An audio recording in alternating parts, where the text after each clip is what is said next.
Precisely. But I mean, look what's happening in British Columbia with this case. What's the person's name? Jessica or Jonathan? I prefer Jonathan. I think we'll go with Jonathan, and we'll see if they'll haul us in front of the Ontario Human Rights Commission. We will go together. Good. That would be too much to bear, undoubtedly, but it would be interesting. But no, he's got 16 people. A good portion of them are immigrant women. Yeah.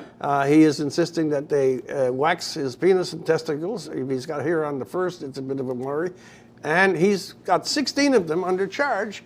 And I asked the question, if 16 people are of this mind and one person is of this, which is the more likely to be off?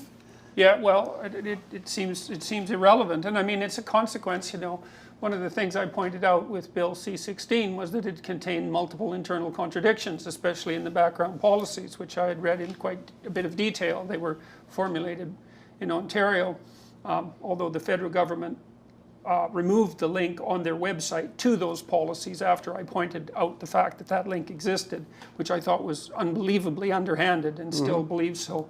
But Carl Jung once said that internal contradictions are played out in the world as fate.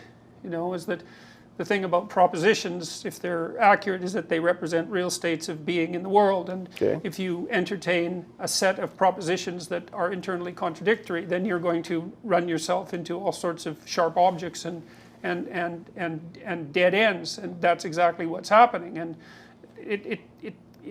every time, and I've thought this really for 3 years, every time you think that there's no possible way that this can get more absurd, then one more example comes up where it's more absurd. And I would say the situation in BC is precisely that. I mean, one of the women that he's persecuting, because I think he and this terrible bureaucracy is persecuting, was an immigrant woman, I believe she was Muslim, who had an aesthetics business in her own home, and as a consequence of the negative publicity, or the publicity and the pressure, she shut down her business. And God only knows what that means for her family, and for her. And